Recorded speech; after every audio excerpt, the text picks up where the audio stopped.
We begin the current Daf Mesechta Yevamos Daf Chaf. We begin on the bottom of Chaf Beis. We are 2 lines up at the bottom of the Yomid, where we're finishing up essentially the conversation that was started on the previous Daf, on Daf Chaf Amid Aleph. One of the cases we discussed from the Mishnah, when we're discussing the Issa Mitzvah, the Issa Kedusha, we discussed by Issa Kedusha, we had a case about Malka and Gadol. The Gemara had a question and said, it sounds like you're not differentiating if she's an Amana from Nisuin or Erison. So I understand when she's an Amana from Nisuin, that ain't because it's a positive and a negative prohibition with the Kohen Gadol to marry a woman that's Amana, that's the Loisa say, and a positive commandment because she's not going to be a Besula. When she's Amana from the Erison, why didn't you say Asay Dech Loisa say? So the Gemara had a few different approaches and ultimately ended off by saying the last interpretation was from Rava. That he said, oh, really? You would say Sedich Alaysa say. But Gezerah Bir Rishon ought to be a Shneah. If he let you do the first Biyah when you Mekayim the Mitzvah, the second Biyah you're doing with her, not a Mitzvah anymore. And I say Sedich Alaysa is a Tchiyah. It's not a Hutra, it's not something that's totally permitted. It's you're allowed to do when you have to. The moment you did the first Biyah, you did the Mitzvah already. And then you might have a second act of Biyah. Therefore, we said even the Bir Rishon is going to be Asr. But then subsequently, Rabbi says, no, what I said is not true. Because it says that from Rish Lakish, which Rish Lakish says, whenever you can be Mekayim the Mitzvah say, and the Loisa say, you're not going to say that says Deicha the Loisa say.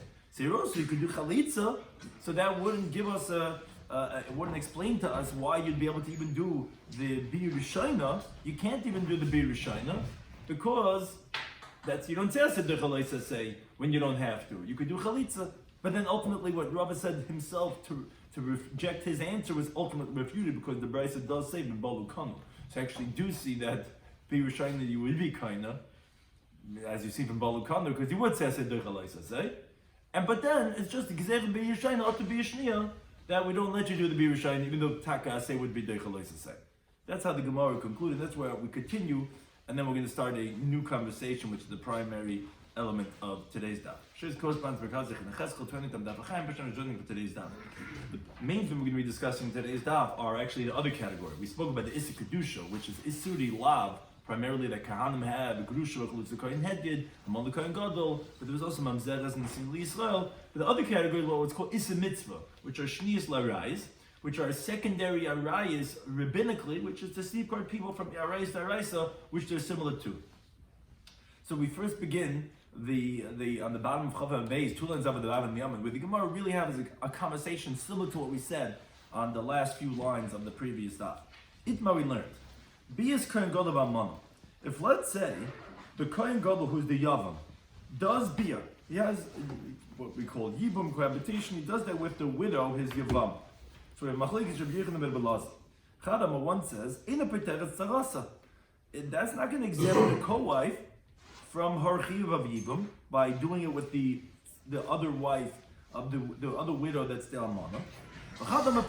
And one says that it's going to exempt her and tzarasa and her co-wife from chalitza. And now that he did this biyah with the almana, all he has to do is give her a get. I mean, obviously he cannot stay married to her because she's a almana, which is forbidden to Kohen Gadol. But that act of biyah, it exempted the halacha of yibum for the 2 wives of his brother, the Kohen Hedgid, who is married to these 2 women. Now, the halacha is that it's going to be sufficient to exempt the tzara, which obviously they're both almanas. But the Gemara continues on the top of Chaf Aleph Amid Aleph. Wait a second. So the Gemara qualifies. And if let's say he was married, not just engaged, if he's married to this woman who now is widowed from marriage, so Kulam Lepligi, actually, no one's going to disagree the Lloyd Patel. It's not true. No one's going to say that this exempted their halacha, the other tzara, from the halacha of Yibum, because they not say their chalitza say. She's not even oila Yibum to be oila chalitza. Whatever he did to her was not effective, because you cannot do Yibum. There is no halacha permitting you to do it, and it doesn't override the prohibitions. Hence, it's not a valid Yibum. So it's not going to exempt the tzara. This whole machlekes we had between Rabbi Yochanan and Rabbi Belazar is ba'amanim in the eichasim. As if she was only engaged to his brother, Chasen Kala, on the way to Simcha, and then the Chasen dies. That's what we're saying that they have a machlekes, as the Gemara explains. Mandam Peter is the one that says, doing bia to the almana, even though the Kohen Gadol will exempt the tzara, because asasei b'dochas lo asasei. As we concluded in the previous daf, the asay can be dochas lo asasei, at least after the fact. For, like we said, for the first bia, it's gonna fulfill the halachic obligation of yibum, and therefore it will exempt the tzara. But normally there's a full-fledged bia of yibum after erusin already. Yeah. Yes, as we had a reba in the previous daf to say that even by erusin there's a halacha of yibum. Now, the one that says no, it will not exempt the tzara's chiyuv, is because lo yaseh asay v'dachas lo yaseh. Why not? Given the chalitza, and these are the two svaras we said at the end of the previous daf. You could do chalitza like Rav had said from Rish Lakish. So you don't say asay chalitza. Asay chalitza is there's no other choice, one or the other. You got to choose. Okay, pick the asay over the loisasay. But you don't have to reject the loisasay. You could fulfill the asay by doing chalitza, which is not overriding any negative prohibition. There's no loisasay to do chalitza to almana. It's only a loisasay to get married to the almana. So therefore, no. It's going to be that it's not going to pater because you're not going to say asay chalitza over here. But Mesaveh, the Gemara asks from the Bryce that we mentioned, it was the same type of rejection the Gemara asked in the previous daf, where when it was talking about Bayichi V'Lavin, the Bryce says Balu. But if let's say he did bia, even though there's a negative prohibition, kanu, it is going to acquire, meaning it is going to work after the fact, and therefore it is going to exempt the tzara. So it's Gemara Tiyuvta, it refutes that Manda Amar who wants to say that it's not going to exempt, which is exactly how the Gemara ended on the previous daf, the same way they rejected Rava. And that's why when we said over the Rashi that it was only Tiyufta B'Rava and not the words Tiyufta Rish Lakish, because these words over here, the Gemara wants to say, let me tell you Tiyufta Rish Lakish, so that let's say this reputation of Rish Lakish too. Because what was Rish Lakish teaching? The Rava was qualifying. Rish Lakish has this idea. Whenever you can do the asay and not override the negative prohibition, then you have to do that. You cannot say asay d'chalois asay. Now, that's Rish Lakish's teaching, or that's refuted from the Bryce that says v'bolu kama. Why are you telling me that when there's a chiv lavin, let's say a mamzeres to Yisrael, or whatever the case, lamon l'kain gadol, from the erusin, which you should say asay d'chalois asay. No, you say no, asay d'chalois asay. You don't have to say asay d'chalois asay. You could do chalitza. But we don't say that. We say in Balu Kanu, it is going to work after the fact, like the Mandama that says Paiteres. So similarly, that refutes Rish Lakish, who says it doesn't work when you don't have to. Says, no, I'm not Rish Lakish. He would tell you, no, when did I say that it's that when you could fulfill both of them, it's not Deicha, that's Heichen Mekayim mitzvah. That's where you're going to fulfill a mitzvah. Meaning, I'll say, if you could do the mitzvah and the leisa without overriding it, then you should do it that way. Don't do it in a way that's going to have to override it. Here, chalitza mevakim yibum is not even considered as a mitzvah, although obviously we don't want to do yimidu chalitza, but he holds it's not like fulfilling the mitzvah. It's like, you don't want to do the mitzvah, there's a way out of it by doing chalitza. And therefore, it's not an option. It's not considered b'mokim shef shlikayim shneim. And therefore, that's why he says that it's not a refutation of his opinion. Yeah, in Balu Konu, because you will say asay d'chalois asay. And because it's not really an option, but it only refutes Rava, or like the Manda Amar that says that it's not going to exempt the tzara, because they're saying it here even in this context, and that's not true because that we see in Balu is Konu. Now, this is where the primary element of our Gemara is starting now, where, like we said, we spoke about two different categories. Although in the beginning of the Masech we spoke about 15 arayas, which are chiyuv and kerisis, in our previous Mishnah we spoke about two other categories, what's called Issa Mitzvah and Issa Kedusha. Issa Kedusha we spoke about was Chiv Alavin, which is negative prohibitions. We spoke about why it's called Kedusha. And then there's Issa Mitzvah, which are the rabbinic prohibitions. So that's what the Gemara starts this conversation. Amar Rabbi says, Remez L'Shniyas, where's an allusion for the secondary a category of arayas, because they're rabbinic, it's not primary. Where do we have a source for the halacha that the rabbis will come along and say that other women will also be forbidden more than just the biblical arayas? So the Gemara brings four different sources. Shlomo says the pasuk in the Yikra. It says ki es kol ha'to'evas ha'el, because all these abominations, which this is said in the context of arayas, asu amchi arts, the men of the land, they violated all these arayas. Now, the Gemara makes a diak, the word ha'el is cautious. It's something that's harsh, that's severe, which sounds like, these abominations, they're harsh. Now, Mechlal, the inference is the kirakis, that there are softer ones, meaning that there are more kal, but they're still forbidden. What are those that are not the arayis mentioned over here that are softer? They're the shnias. They're the secondary categories because they're only midrabana, but that's inferring that there is something that is a secondary category. Now says the Gemara, my mashma the high lishna, the ha'el lishna of the kasher. Where do you get this idea that the word ha'el is something harsh, that you're being medayik ha'el, that it says there in the pasuk that rayis that these are harsh, but there are those that are more lenient. Like it says the pasuk in Yecheskel, it says this Elei ha'aretz lakach. The Nebuchadnezzar took the mighty ones of the lands. There, the context definitely tells you that the word el is the mighty ones, and therefore, when it says el over here, it means the mighty ones, the harsh ones, and to refer that there are those that are lesser, which are the rabbinic ones. Says the Gemara, really? Is el really means kasha? Let's say this disagrees with Rabbi Levi. Because Rabbi Levi says an interesting idea. He says kasha einshin shal midas. Sounds like a mustache as you would hear. That it's more harsh, the punishment of false weights of measurements. If you have a store or if you have a website and you're cheating people on like measurements, it's yoisim al rice. It's more harsh than the punishment of someone who goes and has a extramarital relationship, has a relationship with a woman that's forbidden. Why? So Levi says, I'll tell you why. Shazed nema behen el, because by arayis it says the word el. V'zeh, and over here by midos, by measurements, nema behen ela. It says in the pasuk, Hashem. It's the abomination of Hashem. Kol oisa eila. All those who do these, kol oisa aval, whoever does iniquity. Now, for the fact that Rabbi Levi is saying that by midos is more severe than arayis, that sounds like that eila is kasha. But the inference is, but el is not kasha.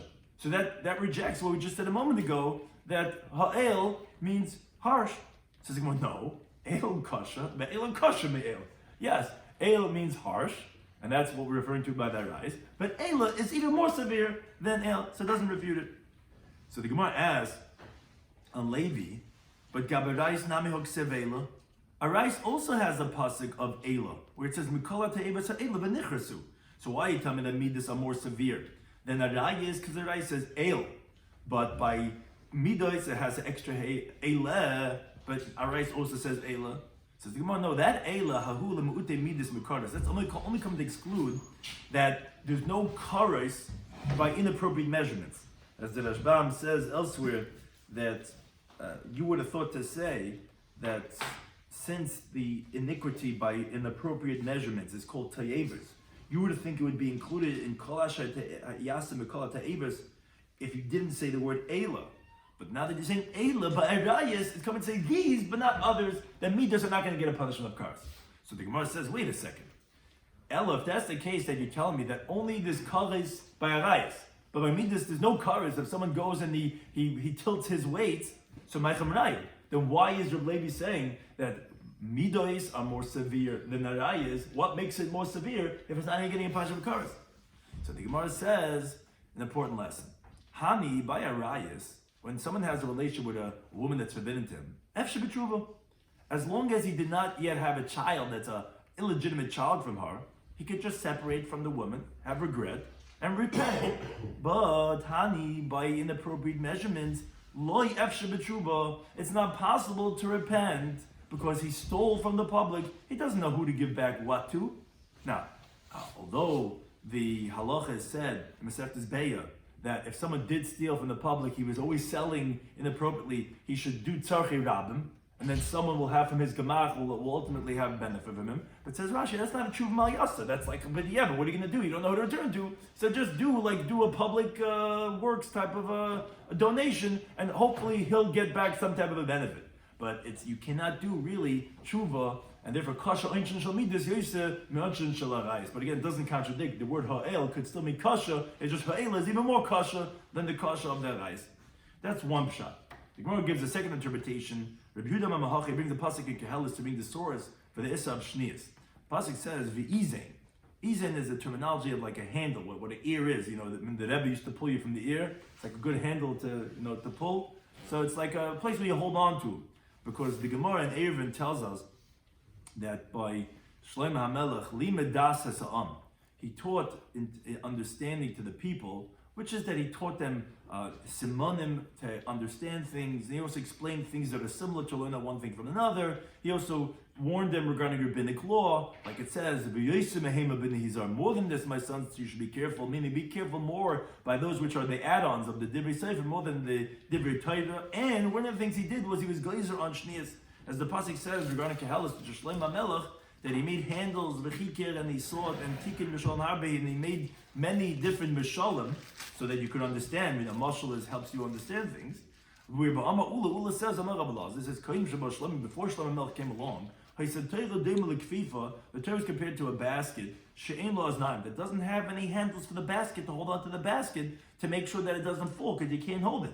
At Shabbat Shlomi, aznaim, that's a pasuk of the Izain, until he came along and he made handles, so too, through the Shniyos, it's like a handle to be able to distance yourself from arayis, because it's like you have to be careful from what's in the basket, and it's hot, boiling, and you have a handle to be able to handle it better. No, it's tarti mashma to handle it. That's the aznaim that Shlomo Melech made. That alludes to the shniyas. That's the second interpretation. Third interpretation, Rabbi Malachi brings the pasuk in Mishlei. Pasuk says piroehu, which the simple translation of the pasuk there is talking about rejection of the path of the wicked. Al tavar by, don't pass by over there. Stay mel lo, remove yourself from him and pass him by. But as Rashi explains, the word Pera'eu could also be translated, the word of, we know, a pasuk like Gadol Pera, growing long here. So Pera'eu, from the word of Pera, is like, as Begir says to be in Rashi, Hagdilehu le'isr, meaning magnify the Isser, add on to the Isser, so that, as the pasuk says, Al Tavaboy, that you should not violate it, which is alluding to the idea of Shniyas, that make the Isser bigger, so that you don't come to the actual Isser itself. Which, Amar Ravashi says, Mashal de Rabbi Shloimy Schwartzberg, what's a parable to explain this interpretation of Rabbi Shloimy? Someone that's watching in the orchard. If he watches it from the outside, so he's watching the whole thing.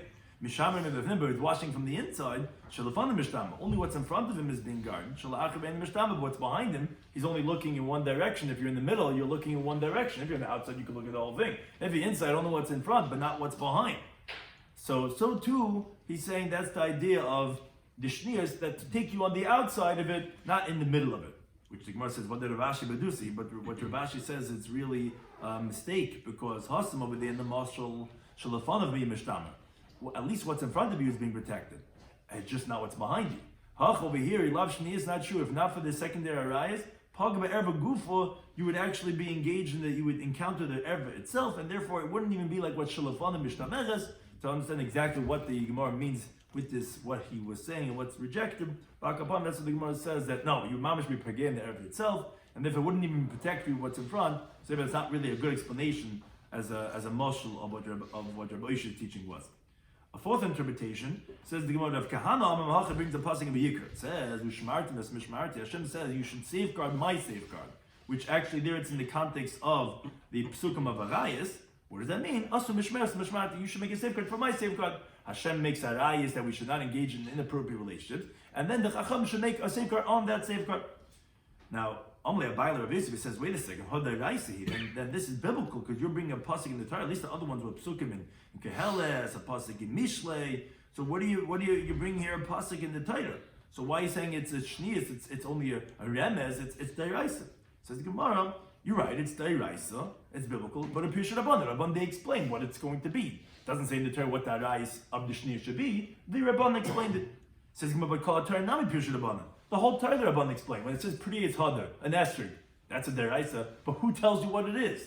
You don't know what it is. It can mean a banana, right? Chacham came along. They explained the whole Torah. That's one of the rayas of Torah Shabbat that you can't read Torah Shabbat except without Torah Shabbat. Oh, we believe in the written law, not in the oral law. Tell me. You translate for me what the words mean. You don't even know what it says. It's only the rabbis who explained it to you. So how can you say that makes it Rabbanim? So the Gemara says you're right. No, it is rabbinic. The pasuk is what's called nasmach. It's only an allusion. It doesn't necessarily simply mean that we should make isudei arayis of shniyas. It just said you should safeguard my safeguard, and therefore it's nasmachta. But again, it's still a rabbinic halacha. So now the Gemara goes into detail. Tan Rabbanan, mahim shniyas. What are the secondary arayis? Meaning, we know the Torah goes through an exhaustive list of what are the women that are forbidden to certain men in relations. And now the Chacham they add on Isuri de Rabbanan, which again really is not the theme of our Masechta Yevamos. Yevamos is talking about the mitzvah of Yibum. We just said in our previous Mishnah that just like by Arayis, it's going to be poicher, it's sort of the same, it's sort of the same Nechalitz B'nei Yibum. So we said by Isur Mitzvah, by the Isur D'Rabbanan, it's going to be Chaltzis V'lo Mizramis, because you can't do Yibum because they're rabbinically forbidden to have a relation, but neither can you exempt them from Yibum to go scot-free because, biblically, they are having a ziggers. You have to Chalitza. That was the case. Now, what are these women that are rabbinically forbidden to a man? So says the Brayso says as follows. First case is Aim Imoy, his mother's mother. And if you want, you can see the chart, but again, these are just different types of women. It's not so much as calculations as it is just describing these women that are rabbinically forbidden. So a person's mother is written in the Torah that he's not allowed to have an intimate relationship with her. But upon the geyser, on the mother's mother, so that obviously that he doesn't have a relationship with his mother because it's very similar, mother or mother's mother. Now, there were also geyser, the aim of it, his father's mother. Now, father's mother, why would you make father's mother forbidden? That doesn't make sense. Mother's mother makes sense because here you have a man with his mother forbidden. So one generation up, it's similar. The mama's mama, it's very similar. But why would you say that the father's mother would be forbidden? What shaykhis? There's no isser there at all. There's no isser. He's not having relations. It's not like his father's a mother to say, oh, it's similar. It's a mother's mother. It's a father's mother. So Rashi explains that even though it's exeru because essentially you're telling me that aim of is forbidden only because of aim imai. And because really there's no reason over here it makes sense. It's this, you have an Isser, Daraisa, will take you one generation up. Here there's no Isser of the mother, it's a father. It's the father's mother. Nervous, Aim Aviv is similar, as the Gemara is going to explain, to Aim Imai because they're both grandmothers. But essentially that should be what's called Exera L'Gzera, because this is Exera, and then this Exera to that Exera. So on that says Rashi, no, well, the Gemara is going to explain this, but since they're both called grandmother, Savta, so therefore, it's all included in that same Gezerah of grandmother. But really, Aim Aviv is only forbidden because of Aim Imai. So too, we have the Ashes Avi Aviv, the wife of his father's father. Now, why are we saying that the grandfather's wife, his father's father's wife, is forbidden? Because the Torah tells you that Ashes Aviv, his father's wife, is biblically forbidden. So take it up one more generation and say the father's father's wife is also going to be forbidden. That makes sense because it's very close to the Erev Deraisa. If you have an Erev Deraisa of Ashes Av, one more generation, also the father's father's wife is also going to be forbidden. But then we also added on, and you'll see a similar theme in all these things, the Ashes Avi Imai, the wife of his mother's father's, of his mother's father, that wife. Now, why are we saying that's forbidden? There's no on the generation before, the one right on top of him, there's no issue of Ashes. There's no Ashes Imoi. Nervous, it's the same thing because of the similarity of Ashes Avi Imoi to Ashes Avi Aviv. They're both called the grandmother. Meaning they're both the wife of the grandfather. What's called they're both Abba Rabba. They're both from the grandfather's wife. So therefore, it's all one gezer. Same thing. It's the Zayda's wife. Here, the Zayda's wife is one step away from the Daraisa because the Ashes Av, and then you say Ashes Avi Av. Here, again, there's no. You're not. The Gemara is going to explain this shortly a little bit better. But you're not being paga in any Issa Daraisa here in this yiches. There's no Issa Daraisa over here. Of at least the ever that we're discussing of the Ashes. No Ashes Imoy. So what do you tell me Ashes Avi Imoy? Because Ashes Avi Imoy is very similar to Ashes Avi Aviv. They're both Zayd's wife, although here it's from Imoy. So therefore we said that case is also going to be forbidden in the Shnias. Next case is the Ashes Achi Ha'av Min Ha'im, the wife of the father's maternal brother. Meaning, Min HaTorah, it says, Ervas Achi Avicha. Min HaTorah, a person's not allowed to have an intimate relationship with his father's brother's wife. Now, the Gemara tells us later on in Perek Kabbalah, Yevimtoi, on Daf Nundal Beis that the pasuk is talking about, although it says Erbas Achi Avicha, it's talking about Achi Avicha min ha'av, meaning that it's his father's and his uncle, but it's his father's paternal brother, that they have the same father. But if it would be his father's maternal brother, which is that they only share this maternal brother, they only share the same mother, not the same father, then it would be permitted to marry his brother's wife.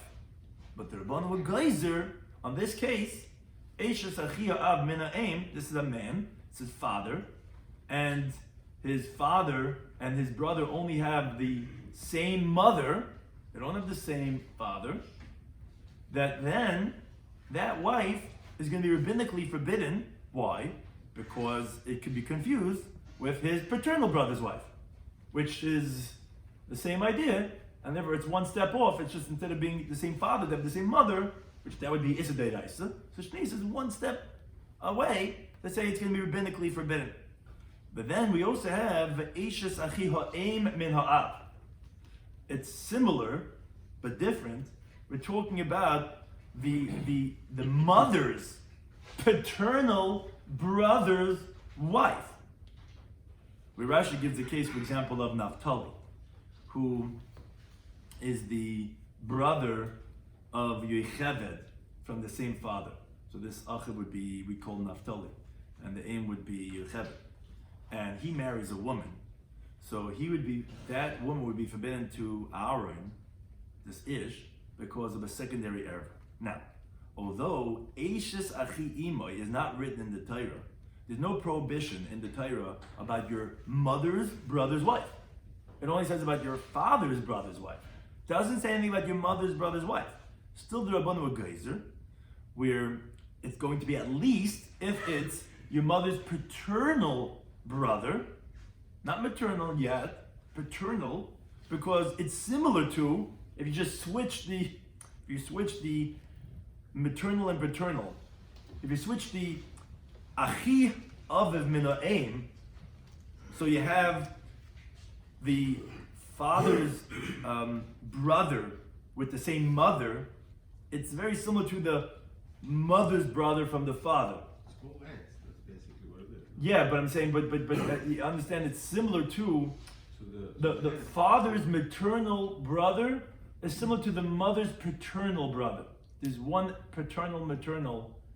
It's your father's that he has from his mother, whereas it's your mother from her father. So there's one father, mother, different generations, but it's similar to the fact of this case of Eishes Achia Av Min Ha'em. If you even look at the words, Eishes Achia Av Min Ha'em, Eishes Achia Eim Min Ha'av. You see how there's the word aim and av and there's the word av and aim? Very different. But you see how it's similar that first of all they're both ants. And also there's one paternal, one maternal element. But it's also paternal, also maternal, and also the mother from the mother and also from the father. So it's all four categories will be the same anyway. Not only these two. Except for the brothers.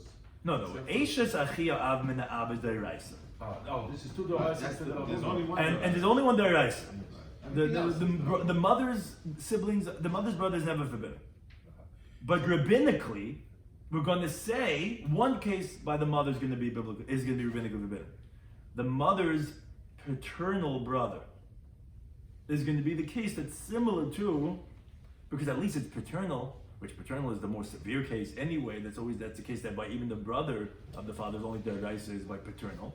So the mother's paternal brother is going to be a shnei, because like Rashi says, iketzad av. There is some, you have to know what he means exactly, but there's a paternal element in this case of the mother. So therefore, that's going to be the case we're going to say is going to be Issa D'Rabbana. Now, but if this... It's the same name. It's all ends. Well, so we'll see that. So far we didn't say that yet, because then you'll have Eishes Achia Eim Min Ha'em. There's also an ant. Would you say that also? We'll see. Right. The Gemara is going to say that point. We'll see. We didn't say that yet. We only said Eishes Achia Eim Min Ha'em, that they have the same father. Now, but let's say if this Naphtali was Yocheved's brother with the same mother, not same father, but only same mother, the Gemara is going to ask a question later on. whether Rabbanan goes on that case or not. But so far, we're only saying Eish Zachia Ha'im Min Ha'av, not necessarily Min Ha'im. They just share the same father, not the same mother. The next cases are the Kalas Benay. So there's a man that has a son, and his son has his son, so it's a man's grandson. So it's his son's daughter-in-law, because it's his grandson's wife. That they were geyser because of his own daughter-in-law. His own daughter-in-law is Issa Daraisa. So his son's daughter-in-law, which again is obviously his grandson's wife, is also rabbinically forbidden. And Mekala's Bitoy. And his daughter's daughter-in-law, which Gemara is going to explain later on, is really also the same as the theme as we had in all the other cases. Really, his daughter, there's no daughter-in-law over there in that yeches over there. Why should I say his daughter's daughter-in-law should be forbidden? It's because of Kalas Benay. It's also the same thing. It's essentially your grandson's wife. So it's your child's daughter-in-law, but even though over here makes sense that there's one step away from the Raisa, here over here is no one step away from the Raisa. Your daughter doesn't have a wife. It's not like you went one generation back, or you would hit the Raisa de Kala. There's no Kala over there. But we say Kala's Bita is also because of Kala's Benay. So those are the shniyas that we spoke about in the that are rabbinically forbidden. But what are not forbidden as shniyas, says the Brayso Muta Adam, a person is permitted, but Eisha's Chamav, his father-in-law's wife, is permitted to him. We didn't say that. Taisa has a discussion with Yishalmi, and actually Rabbeinu Tam had a story that someone in Provincia was actually going to get married to such a case, to Eisha's Chamav, and he made the whole chasna, he canceled the whole chasna, he had to lose out all that money that actually said is forbidden. But a father-in-law's wife, not the mother-in-law, father-in-law's wife, it's not his wife's mother, it's his father-in-law's wife. Father-in-law got remarried, whatever, his father-in-law's wife. So the person's allowed to marry his father-in-law's wife. Or let's say Be'eshes Chorgoy, his stepson, his wife's son, he's allowed to marry that stepson's wife. Obviously after he got divorced, whatever, so he's allowed to marry his stepson's wife. But V'asher Bas Chorgoy, he's forbidden in, interestingly, his stepson's daughter, which actually the Gemara is going to ask. Actually, that's the Raisa, because that's what's called Bas B'na. It's his wife's son's daughter. So that's what's called Bas B'na. That's a pasuk in the Torah. As Bas Bitli, as Bas B'na, that's the Raisa. So why are you putting it together with the Shniyas, with the Issa the Raisa?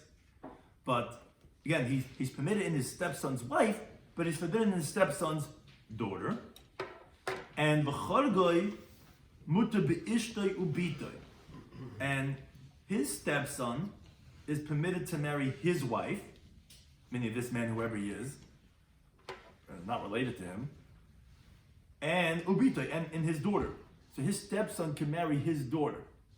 They're not related at all. Now, what comes out interesting is that the Eishes Chorgoy Medisle, so it comes out that his stepson's wife will tell this man, Ani materes l'cha, I'm permitted to you. But abiti asur l'cha, but my daughter is forbidden to you. Like we said, because it's Bas B'na, but there's no problem about his stepson's wife, because why should it be forbidden? Now, says the Gemara, the question that we were alluding to before is Bas Chorgoy Deraisi. What do you mean? His stepson's daughter is not from the Shniyos. That's Issa Deraisa. The Chselik says the Pasuk Yikra, it says as Bas B'na, as Bas Bita. A woman, her son's daughter and her daughter's daughter. It's the stepson's daughter? Yeah. Or the stepson's wife's daughter, because she says BT. No. A man's wife, her children from let's say a previous marriage is called the stepson. It's not even from the Chorgoy. It's even previous children from before she married the Chorgoy. But he shouldn't marry the Chorgoy. Chorgoy is his stepson. Yes. Her son from a previous marriage is Chorgoy. Yes. Now that Chorgoy got married to a wife. Right. And then wife tells them that I'm allowed, but my daughter not. Right. Is her daughter is from that husband, the Chorgoy, or from a previous marriage? No, it has to be from Chorgoy because then it wouldn't be Aisha's. So it has to be. The Biti is not really Biti. It's Ben Chorgoy who is the one, because her Biti from some maybe would be Mitter.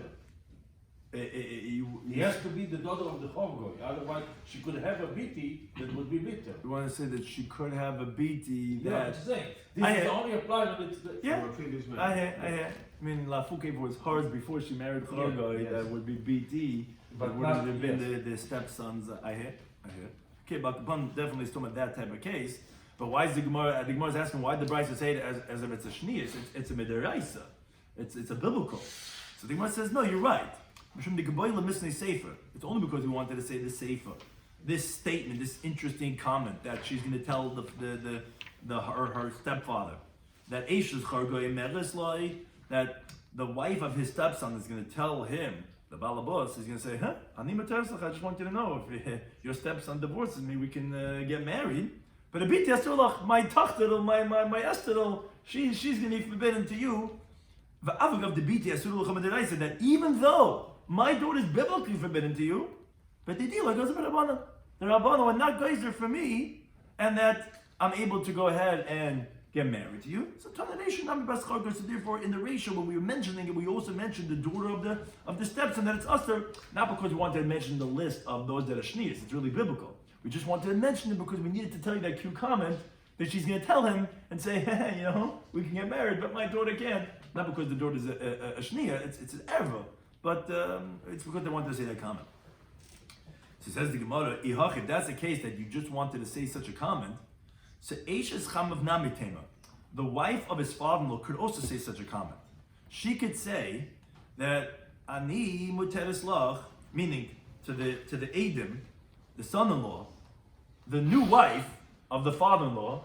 Father got remarried, he comes to the wedding, there's two different sides, from the Kala side, and her mother's, and then her father who got remarried, moved out somewhere to South Africa, and he comes there, and she could tell the chassan, says, so a cute comment, Ani Materes Lacha, I'm permitted to get married to you, if things don't work out, Ubiti Asudalach, but my daughter is forbidden to you. Why? Because we had a child, we got remarried, and it's your wife's sister. That's a chesisha. It's a deraisa. But I can get married to you. So why didn't you say that case too? If you want all these cute comments to make these chaps, says Gemara, no. It's actually interesting. You have to look into it now based on what the comment that you said before. But the way the Gemara says now is by Bas Chargoy, the stepson's daughter is psikale. It's always going to be forbidden.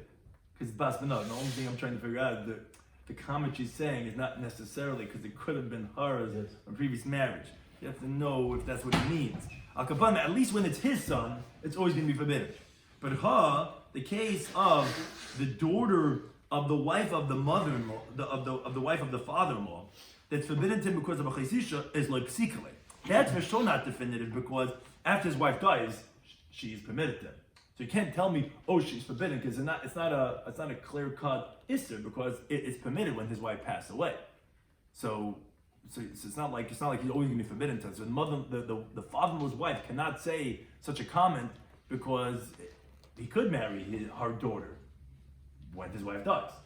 In contrast, by the stepson's daughter, there's never going to be a situation that it's going to be permitted to marry. Except for they didn't say that comment there; they only said it by the case of the charga. Now, the Gemara qualifies these shniyas that we mentioned. That Amarav, he says arba nashim. He says that there are 4 women that are the shniyas, these isuru de rabbanan, that yesh lohen hefsek, that there is a stop. That although they're rabbinically forbidden, but that which is on top of them and that which is beneath them is going to be permitted. Only 4 of these women. Now, but in contrast, our other ones that we mentioned, for example, let's say we pick Ein Imoy. We spoke about the mother's mother. So by mother's mother, there's no hefsek. That when we say we know the mother's Issa Daraisa is Erev. So when we said the mother's mother is also forbidden, that really continues going up all the way to all the generations. They're all going to be rabbinically forbidden. So the mother's mother, or the mother's mother's mother, or mother's mother, sometimes you have these doidas, the great grandmother. It's all rabbinically forbidden to have an intimate relationship. And so too, let's say for example, Eishes Avi Av. So we know that Eishes Av is Issa Daraisa. So we had mentioned when we spoke about the list of Eishes Ashniyas, we spoke about Eishes Avi Av. So the truth is that the same thing would be, and we also said about Aim Avi Aviv, the same thing would be going all the way up. For example, let's say Eishes Avi Avi Aviv, or Aim Avi Avi Aviv would also be forbidden. These are all included in the Isser of the Shniya Dirabana. But although all these are rights that we mentioned, there are 4, however, that does not have that halacha, and that they will stop. It's only those women, and not continuing further up or lower down to tell us that it's going to have the halacha of Shniya. What are these 4 exceptions from the whole list of 8/9 that we had mentioned? So Nokid Rab b'yadei klas. Rab, he mentioned 3 out of the 4. The 4th one, like Rashi says, he didn't know which one it was. But he had a tradition that there were 4 of them that are only going to be them forbidden, but not the next generation up or down. What are these 3 cases? Eishes achi ha'em min ha'av. If you recall, one of the cases we spoke about was the mother's paternal brother's wife. There, only that woman is going to be a Isser D'Rabbanan. But Eishes achi ein imoi, but his mother's paternal brother's wife is going to be permitted. You're not going to take it up another generation. So too, case number 2 was the Eishes achi av min ha'em. We had another case, which was actually the one that this was based on, was actually the father's maternal brother's wife. There, that's the only case that's going to be rabbinically forbidden. But Eishes achi avi aviv min ha'em, meaning his father's maternal brother is going to be permitted. What's the reason? So the reason is because you cannot apply any erva da'iraisa in any of these cases, because it's as it is, it's a gezerah. There's no biblical element over here in these cases of Eishes achi av min ha'em. It's only because it's similar to Eishes achi av min ha'av, but in this configuration, there's no isuri deraisa. In contrast, by aim imoi, let's say, so Rashi brings out 2 points for 2 of the types of cases that we will say will continue going up and up and up. What he calls the shaycha b'doiraisa erva doiraisa. In the lineage, part of the case conceptualization has a issa doiraisa, meaning the mother is a issa doiraisa. Now, if you go up 1 more generation, okay, it's not this doiraisa, but in the case, there is a issa doiraisa, like by imoi, or let's say be'eshes avi aviv. In the doirais that you're going up, there is one of the cases that it is issa doiraisa, and so too, his father's mother, also over there, even though there actually don't have an erva doiraisa, because what shaykh is, it's only by a mother. And then we'll say also the mother's mother. But how are we saying by mother's father, by father's mother, also that you're going to say it's going to keep on going? That's for a second reason, as Rashi explains.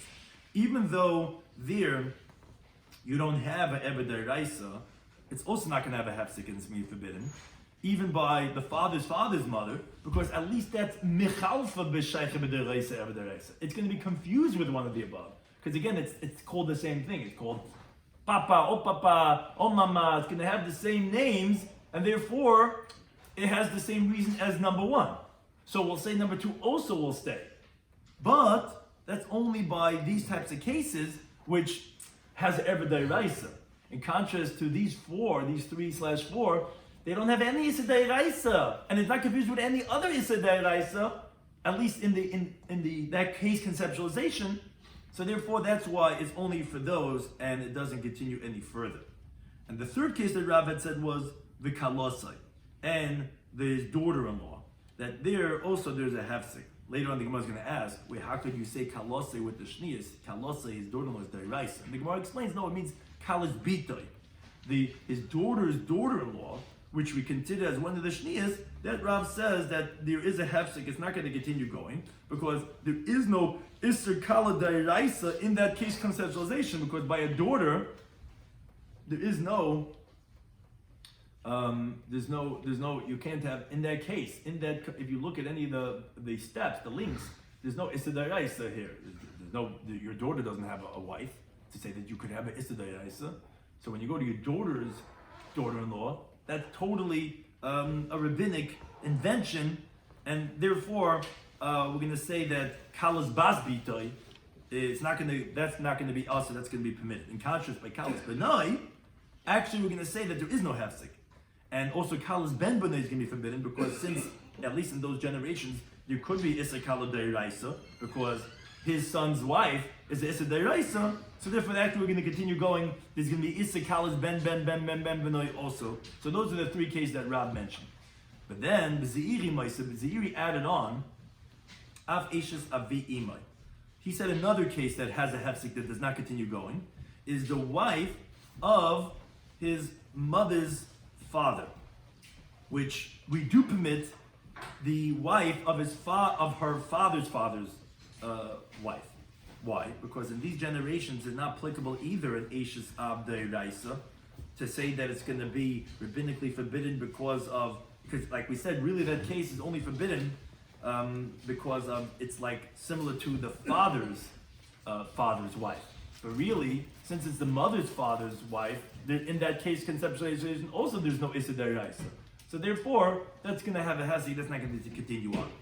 Now, Amr ibn Nachman Yitzchak, he says, and the manik for you to remember, what's the case that Ziri added on, is the Eloi de Rav, is that he was one generation higher than the Shnias of Rav, because Rav mentioned Eshes Achioim, the mother's paternal brother. Ziri is adding on the case of a generation higher, which is his mother's father's wife. Rav was the mother's brother's wife, and he's saying Eloi de Rav he was adding on one generation higher than Rav, which is the mother's father's wife. That's just a way how to remember the case that Zeiri added on to the three of Rav to fill the number 4 that we knew, a tradition that there was 4 that Yeshlin Hefsek. Says so why didn't Rav mention this as number 4? Says no, because Mechalfele, because Eishes Avi Ima could be confused by Eishes Avi Aviv, which we explained this already before, because if you're going to say Yeshlan Hefsek, you're going to say that Eishes Avi Aviv also has a Hefsek, and in those generations you do have the Eishes Daraisa because it's by the father. The father's, his wife would be Daraisa. So the father's wife, that rabbinic has in it some Daraisa, and we said in those cases, Ein La Hefsek. If you're going to tell me that the mother's father's wife has a hefsek, you're going to say the father's wife also has a hefsek, and that shouldn't be, as we said in all those other cases, because that has a derech you could encounter, and therefore that's why Rab didn't want to say that as a case as has hefsek. But as the Iri, what would he say? Says no, lahasam. Interesting answer he gives. He says to the father's family, shriach v'azl. A person commonly goes to his father's family, the extended family from the Schwartzberg. So that we go to. But to the Deutsch side, the mamazat, we don't know so well, we don't go so well. And therefore, says Rashi, he knows that there's more kurva on the father's side than the mother's side, so you're not going to come to confuse it. So interessant teretz the Gemara gives for Zeiri, that we're not going to make such a confusion. Everyone's going to know there's a difference between the father's side and the mother's side. So even though by the mother's side, by the mother's father's wife, it's not going another generation higher, you're not going to come to do the same thing for the father's side, because we know that the father's side is different than the mother's side. Now the Gemara asks, parenthetical, which we had mentioned before, one of the cases Rav said that has a hefsek was kalasai. So you must say, kalasai, a daughter-in-law? I mean, deraisi. That's a biblical case. How could you even be mentioning it that Rav is as one of the shnias that has a hefsek? It's not even a shni in the first place, to let alone say it's a hefsek, because the 7 pasuk of Yikro says, Eres kalas chalei segale. A person cannot be intimate with his daughter-in-law. Says the Gemara, no, what we mean to say is imikalas benai. We mean the son's daughter-in-law. Says the Gemara, how can you say that's the case of Yesh L'Hesig? Because B'no Yesh L'Hesig, but V'tanya, when the Bride says Kalosai Erva, his daughter-in-law is the Issa D'Araisa of an Erva. Kalas B'no Shniya, his son's daughter-in-law is a secondary Erva. And so you say, says the Bride explicitly, B'no, B'ben B'no, Ad Saiv Kol Adaitis. You don't stop. Says the Gemara, you're right. Ela Ima Kalas Bita. Rather, what we're saying is by his daughter's daughter-in-law, which we explained the reason already before, because by his daughter's, there's no kalas d'oraisa that you're going to ever encounter at all. The Rav Chesed says, "Hamilsa, this thing megaber Rabbi Shloimy, I heard it from a great person, a man who was this Rabbi, that lo aser kala, which he heard unspecified. This statement, he says they only said the daughter-in-law is forbidden, and they kala only because of another daughter-in-law. Which what does that mean? So actually, interesting side narrative. V'amrli kaldoi. So he says that the stargazers told me that malfan havis, you're going to be a sage. This is what he was told. So he's like saying this background story. He's about to say a pshat, and he says, I want you guys to know of this sidebar note what happened to me. The stargazers told me that I'm going to be a chacham. So I said, if what they told me that I'm going to be a teacher is Kavod Rabba, is a great Talmud Chacham in Talmud, so then I said Havinam that I'm going to be Asbara. I'm going to explain this teaching of Rabami that they didn't say the kal is forbidden only because another kal midaiti. I'm not going to ask them Beis Hamedrash because I'm a chacham. And if they told me that I'm going to be a teacher, it means makri dardiki Havin. I'm going to be a school teacher and not in Talmud. So Hashalom Rabbanan doesn't make a decision. Then I'll ask the rabbis who come into the Beis Hamedrash, into the shul. I'm going to have to ask them because I'm not going to understand on my own. But he says Hashtus about the midat. He says now I have a spot on my own. So I'm going to say it on my own, because obviously I'm meant to say, I'm going to be Tamachach, I'm not going to just be a Malamed. Lo Yasser Kal is Bitoy. What did he mean to say? He says they didn't say the daughter-in-law of the daughter is going to be forbidden, because by the daughter there's no element of a daughter-in-law of Midaraisa. Elam Shem Kal is Beno, only because of the son's daughter-in-law. Because there by the son there is some element of biblical daughter-in-law, like by his son's wife, and therefore that's why they made Kal's Bita. And again, that's the case of that's going to be Yeshla and Hefsik, because really there's no Issa Deraisa by the Kal's Bita at all. I'll explain to you what the case is. Which again, he had a son had a daughter-in-law, and his daughter had a daughter-in-law, and they're going to be confused. Therefore, that's why they said Kalas Pita is also because of Kalas Benai. Now, Papa Mantai says that each one just according to what was in his generation. He says Kigun Kalsa debate of Papa Barabba, that he also had his son had daughter-in-laws and his daughter had daughter-in-laws. And Rashim said Kigun Kalsa debate Mori Bar Esek. Again, these are just different families and different eras. Just pointing out that same idea that it's only Kalas Pita is also because of Kalas Benai. Now, related to the Brisa we mentioned before, which I mentioned in passing, that we're going to have this question regarding everyone was saying about the ant. So the Gemara actually says it as a question. The Gemara says that the following question: Eishes achio emina ema. What's the halacha? We mentioned eight shnias before. Now, what's the halacha with the mother's maternal brother's wife? Which is that it's her brother only from the same mother, and his wife, what's the halacha? The Gemara explains the question. The father's maternal brother, and the mother's paternal brother, the iketzad av, there is some paternal element. So you could be geyser because of Eishes Achia Av Mina Av, which is Dairaisa, because the father's paternal brother is biblically forbidden. So you could tell me if there's at least some paternal element, okay, it's somewhat similar to the Dairaisa. That's where the goes Rabban, that's where the Rabban goes by Shni is, but when there's no paternal element, goes by Rabban, and therefore Eishes Achia Aim Mino Aim should not be forbidden. Or maybe there's no difference, and that even Eishes Achia Aim Mino Aim would be forbidden because of Eishes Achia Aim Mino Av. It's no difference. So Rav Safi says, no, he gufa, Eishes Achia Aim Mino Av. The mother's paternal brother is itself gizeh as rabbinically forbidden. But now we're going to make the mother's maternal brother forbidden because of the paternal brother? That's exactly gizeh. We never do such a thing. Amar Ravi says, what do you mean? Atu kulu. Aren't these all, which Rashi says kulu means lav dafka, but didn't we have many cases of lav gzeh l'gzeh? Aren't they a gzeh because of gzeh? We said, imay erva, the mother's an erva. So we said, aim imay shnia. The mother's mother is a secondary erva because it's close to the biblical erva. Because and then you told me that the father's mother, which has no element of erva, is forbidden because mission aim ima because of the mother's mother. But what's the reason? Because kula debay aim because they're all called Oma, they're all called the grandmother. So here it's also grandmother. So to Eishes Avi erva, the father's wife is an erva. Eishes Avi Ava Shnia. So the father's wife is a secondary erva.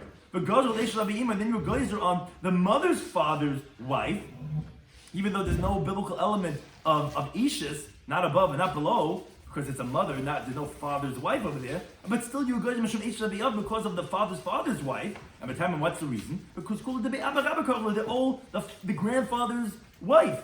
So if that's the case, Eish is a Chiyav Min Ha'av Erva. So the same thing over here.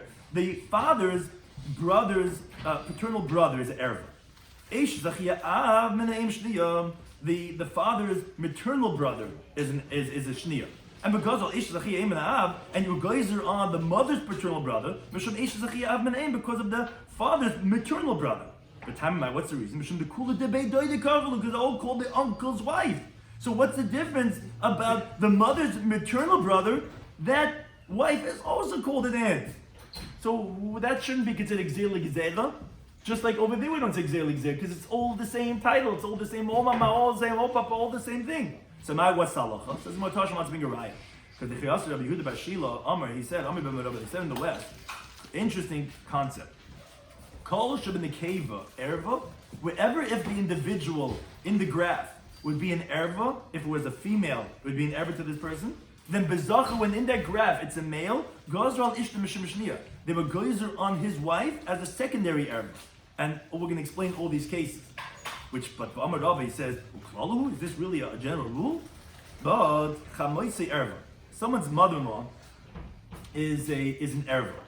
But Eishes Chamav Muteres, isn't that the same thing? Whenever it would be a female, be Erva. You said if it's a male, then that wife is going to be also Aser, but it's not true because the father-in-law's wife is permitted. So to Bas Chamoisei, his father-in-law's daughter, which is his wife's sister, is an erva. Yet Eishes ben Chamois Muteres, the wife of his father-in-law's son, that is permitted, which that's the equivalent of a male of a female. So to Bas Cham of erva, the daughter of his father-in-law is an erva, like we said. Same idea of his mother-in-law, of his father-in-law before his mother-in-law. And father-in-law, the same thing as the erva. But the wife of his father-in-law's son is permitted. So to Chergarta is erva. The stepdaughter is an erva because it's Isho Bita. Yet Eish is Chergarta Muteres. Yet his son-in-law's wife, as we mentioned before, in the Menav is permitted. So to Bas Chergarta erva. The stepson's daughter is an erva. Eish is ben Chergarta Muteres. Yet the wife of the stepson's son is permitted. So if that's the case, says the Gemara Rabbi Yehuda Bar Shila, that he says whenever it's in the keva that by a zacher is going to be forbidden, lasuyim, what's it coming to include if you're saying that not necessarily? Says the Gemara, lav lasuyim isn't it coming to include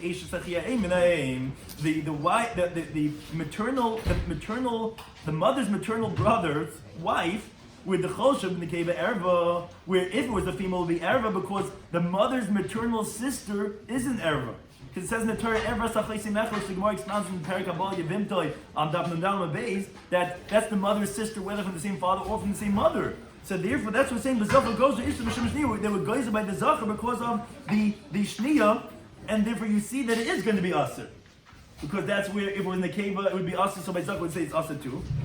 So the Gemara says, that if that's the case, then Maish Nahani, why is it different those that we mentioned before that Rabbi proved? By, let's say, the father-in-law's wife, or by the wife of the son of the father-in-law, or by the mother-in-law's son, or by the stepson's wife, or by the son of the stepson. Where even though by the case it's going to be erba, you're talking about the zachar, the wife is going to be permitted. Why is this case different than by the mother's maternal brother that there you're going to say it's going to be us? So what's the difference?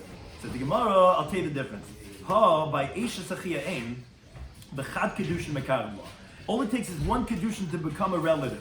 By the nephew, as long as the mother's brother did Kedushin, he's already related to that aunt.